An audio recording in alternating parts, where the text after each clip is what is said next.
Halo Sobat, jumpa lagi dengan saya di Sulistiorini Official. Tentu dengan pembahasan-pembahasan dan hal-hal menarik tentang demokrasi dan kepemiluan. Nah, pemilu serentak 2024, hari pemungutan penghitungan suara 14 Februari, tinggal menunggu hari saja.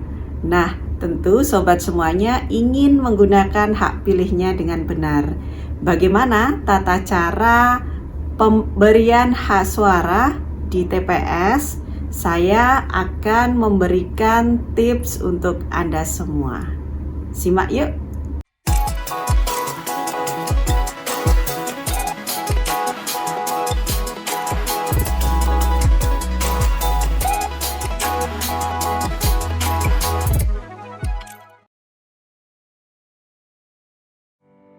Tanda coblos sah pada surat suara presiden dan wakil presiden diantaranya tanda coblos pada nomor urut atau pada foto pasangan calon, tanda coblos lebih dari satu kali pada satu kolom pasangan calon, dan tanda coblos tepat pada garis satu kolom pasangan calon. Tanda coblos tidak sah pada surat suara presiden dan wakil presiden diantaranya tanda coblos lebih dari satu pada kolom pasangan calon yang berbeda dan tanda coblos di luar kotak gambar pasangan calon. Tanda coblos sah pada surat suara DPR, DPRD provinsi, dan DPRD kabupaten atau kota terbagi menjadi dua jenis, yaitu surat suara sah untuk partai politik, diantaranya tanda coblos pada kolom yang memuat nomor urut partai politik, tanda gambar partai politik, atau nama partai politik. Kemudian, tanda coblos pada kolom di bawah nomor urut terakhir. Tanda coblos pada kolom calon yang tidak lagi memenuhi syarat. Tanda coblos lebih dari satu calon dari partai politik yang sama. Tanda coblos pada kolom nomor urut tanda gambar atau nama partai politik dan tanda coblos lebih dari satu calon dari partai politik yang sama. Dan yang terakhir, tanda coblos tepat pada garis yang memisahkan antara calon dari partai.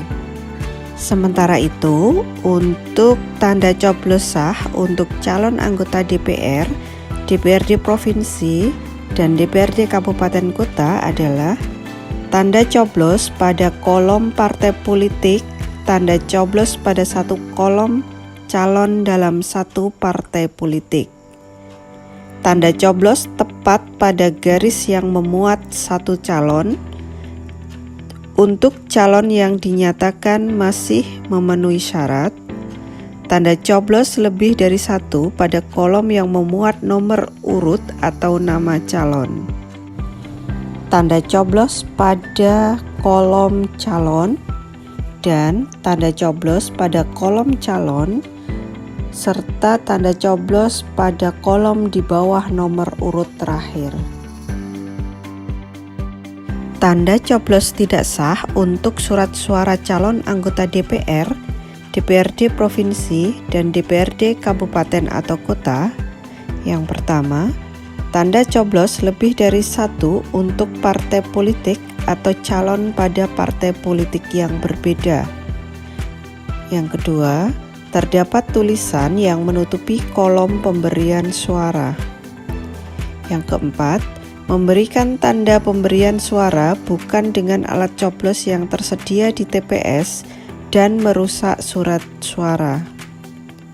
Yang terakhir, tanda coblos di luar kotak. Tanda coblos sah untuk surat suara calon anggota DPD yaitu tanda coblos pada satu calon yang memuat kolom nomor, foto, atau nama calon.